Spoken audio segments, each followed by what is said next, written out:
Welcome back to the channel, everybody. Hopefully you guys are doing well. Today we are back on the Coxton sub, and once again in the town of Coxton as we run the Coxton Local. How many times can I say Coxton in the same paragraph here? But today our assignment is the Coxton Local with one Jeep 9. Stay tuned.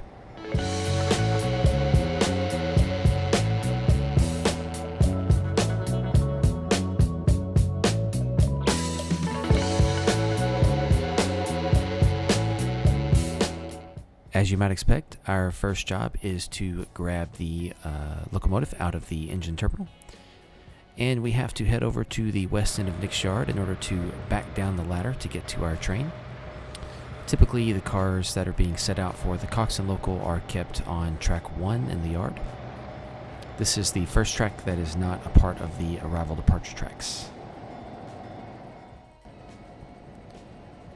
Today for our work we have quite a few setouts at the local tracks. So basically these are otherwise known as the team tracks.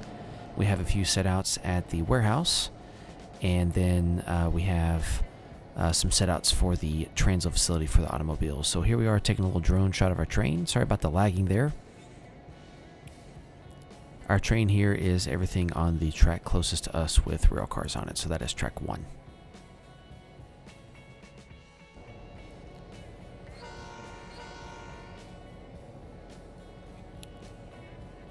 Yardmaster has told us that we're clear to go ahead and get out of the yard. So typically everything that is done with this job is done outside of Nick's yard. So we are going to have to completely pull our train out of Nick's yard.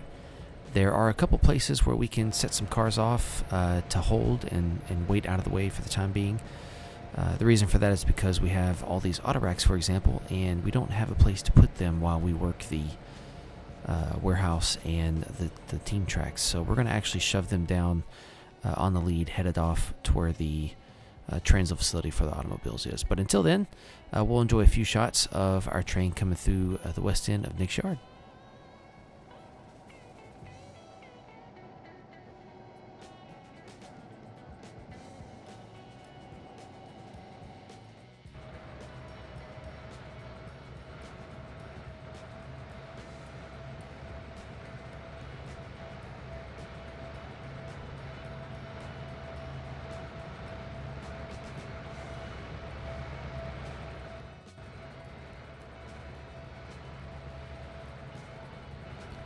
Right behind the camera is the Louisville-Nashville yard, and just to the left of our screen here would be the Santa Fe yard.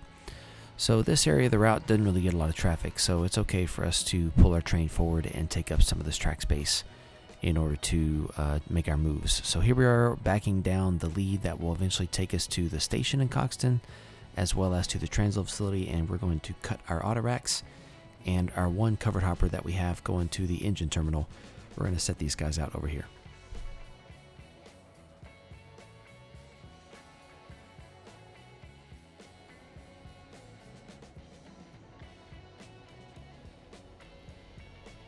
I really enjoyed running this train because most of the scenery in this area is done, and it was just really fun to do all the work while actually being able to get some really nice shots and have a lot more ambiance and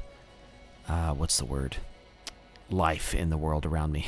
So it was very nice, a good change from what I'm used to. So really enjoyed running this one. I think all in all spent probably 3 hours on it, which isn't too bad for the amount of work that needed to be done. Probably did switch a little bit faster than I would have if I wasn't recording some footage, but right now I've got a class coming up in grad school that's due, and I'm not trying to spend too much time on this because I need to make sure that I'm making more work in my... So this here is the lead that takes us down to the warehouse and the local tracks. The warehouse is mostly just for gathering up goods to be shipped to the two towns served by locals from Coxton. That would be the towns of Highbridge and Luton. And so here we are backing our train down the spur. So it takes a turn off here to get away from Nick's yard up towards the north. And then once we cross over the tracks, we've got a ton of switches. There's actually 10 spurs altogether, so 6 local tracks, and then there's 4 tracks at the warehouse. Sadly, all the cars at this crossing tend to wait here for quite a long time. This crossing gets blocked for a long time while we're doing our switching. So here you can see we've got the 4 warehouse tracks on the right. Those are pretty much exclusively boxcars. I don't think I'll ever ship any other car to that warehouse than just those boxcars. A lot of the industries will ship boxcars in loaded with their finished goods to the warehouse to be kind of sorted out and put on different boxcars at different places. You're always welcome, of course, to operate that how you like. So it's up to you. I do sometimes run loaded boxcars from the warehouse off route to other railroads. So it's just, it's whatever you want to do. But here we have the 6 local tracks. So we've got the 4 tracks on the right kind of take anything and everything to be delivered. We can load boxcars here. And then the 2 tracks on the left are exclusively bulk tracks, specifically dry bulk items. So we have two loading facilities on the left and 2 unloading facilities on the right for those 2 tracks there. So right now we are shoving these 2 covered hoppers back in order to be loaded. And here on team tracks, local tracks, pretty much anything can be loaded. It's not only plastics or only granulars or only food items. It could be anything. So I leave that open. I don't really get too specific on that. Here we got a view of downtown Coxton, coming along nicely. Still have some detail work to do before I'm done there, but so far it's looking pretty good.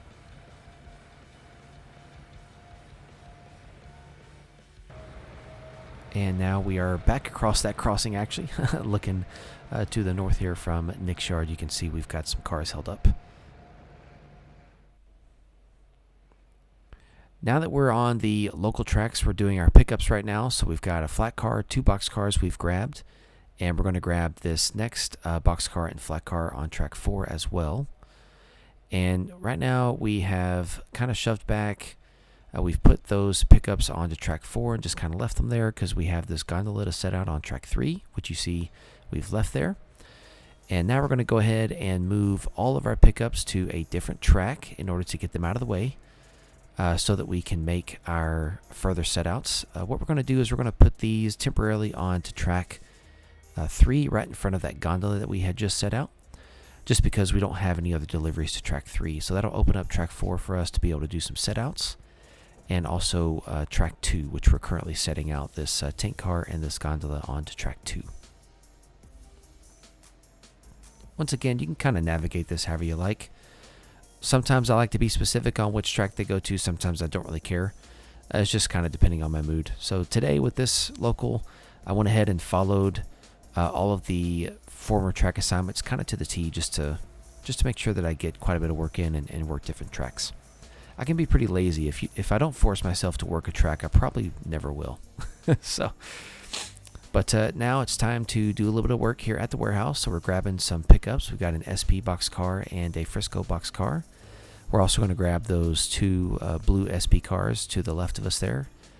And now we're back up to grab our 3 cotton belt box cars there in the back. Those are all setouts at the warehouse, actually. So we're going to pull up and shove those back in place. So this is us making that move now. I think it was either 1 or 2 of them goes on track 4. I think it was 1 on track 4 and 2 on track 3 is how I had it arranged. Yeah, sure enough, you can see it there. So the 1 on the right is track 4 and the 2 on the left are on track 3. We do have some work to do on the other 2 tracks, but first we're going to back up here and get a little more sorting done in the local tracks. Mostly because I wanted to get these box cars out of the way so that I could set out these flat cars. We have one of the flat cars there with the steel coils is going on to track 4, and the one with the tractors is going to go out to track 1.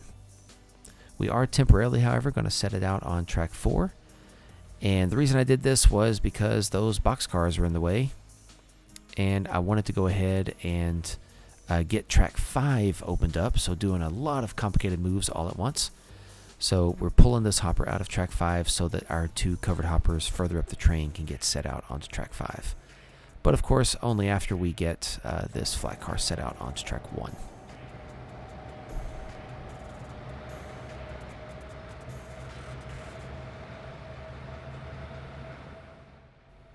And here we are, finally making the set out of those 2 covered hoppers onto track 5.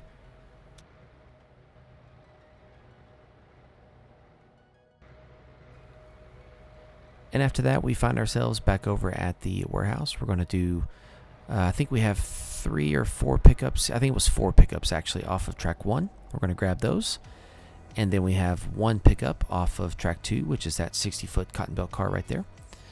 And now we are certainly going to shove these out of the way so that we can do our final set out. I think it was either just 1 or 2 cars to put on track 2. Actually, it was 3 of them, sorry. So here are the 3 cars we're setting out on track 2. Mostly cotton belt cars, since most of the traffic out of this warehouse is just local traffic. We would put that in cotton belt box cars. That way we don't have to pay per diem rates to other railroads. Once again, that's not really something that you have to simulate if you don't want to, but of course you're welcome to. But at this point, we are done working the warehouse and the local tracks, so we have put our train back together, and we are heading out. So all in all, we had, I think it was like 12 boxcars we picked up and 1 covered hopper, so not too bad. We're going to go ahead and shove all these back into Nick's yard and get them over onto the arrival tracks for the yard crew to break down.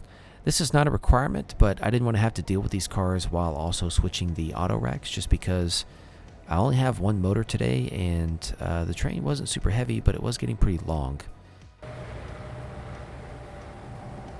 But now we have headed back over to where the auto racks are, and we're backing up to make our connection.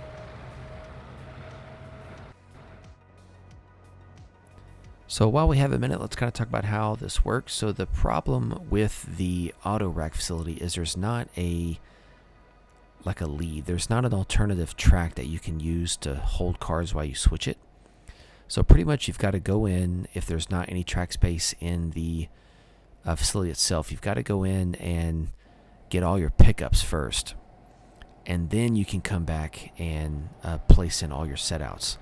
So what you're going to see in a little bit is we're going to actually have to shove all these setouts out onto a siding on the main line in order to get them out of the way. So when we get up to that scene in the future, I'll kind of point that out again and talk in more detail. But for now, we went ahead and pulled off our covered hopper. This is full of locomotive sand, delivering it to the engine terminal.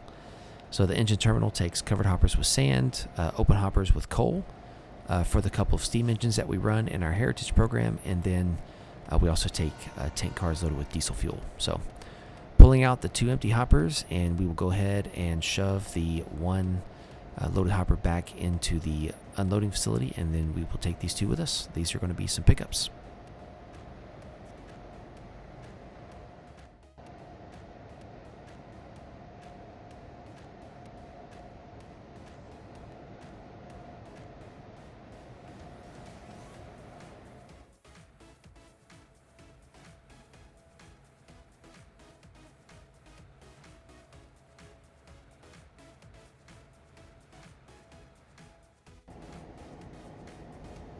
Alright, so here we are starting the shove back. This is the last car here in our cut of auto racks. So the main is just off to our right, past the station parking lot. And so basically we're going to shove out onto the main through the control point, which is called West Coxton. And then from there we will, there's a siding not too far behind that eventually accesses the yard. So it's just kind of behind the camera to the right. We're going to go ahead and pull into that siding. So we'll drop these auto racks off there while we go grab our pickups. And after we grab the pickups, we'll have some space to be able to set these auto racks out.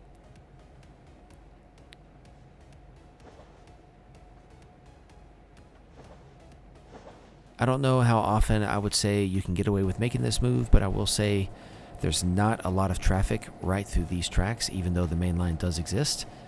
The only time that there's ever really a train on that main line is either the reefer train to the Ellen yard, or if there's like a manifest or a through train that's coming through. Outside of that, there's really not any trains that head over that direction. But now that's out of the way, we're backing up and making our pickups. So I only needed space for 9 of them. I had 14 cars here. So what I ended up doing is just pulling 3 tracks for now. So I think I ended up pulling, I think it was 11 auto racks. Yeah, and then we're putting 9 back in their place. So not too bad.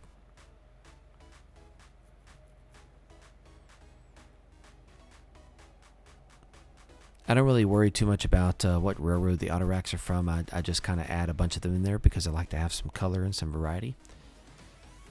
you know, I also don't have an industry here on the route that produces any automobiles. So these auto racks are exclusively loaded off map. So pretty much the only time, or sorry, the only destinations you would choose for these once you pick them up would be off map destinations. So you could send them to the LN, to the KCS, the Santa Fe, or the SP. Those would be your 4 options.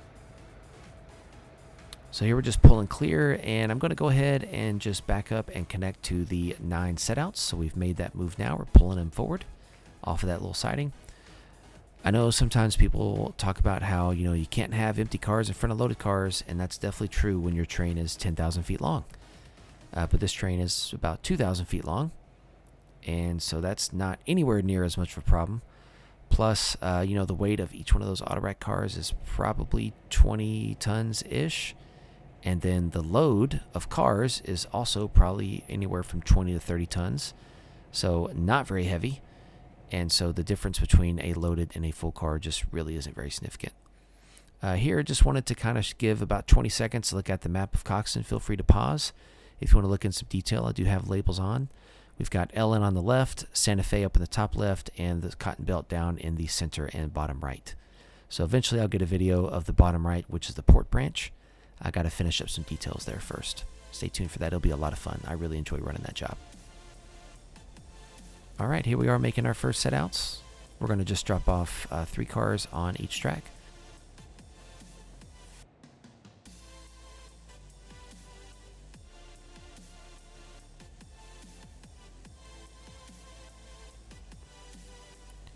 By the way, I haven't really talked much about this yard in front of us right here, but this is the departure classification yard. So on those 6 tracks to the right there, we exclusively use those to block departing trains heading north, specifically the trains that need to work the yard in Billary and Johnsville. So that's what we do over there.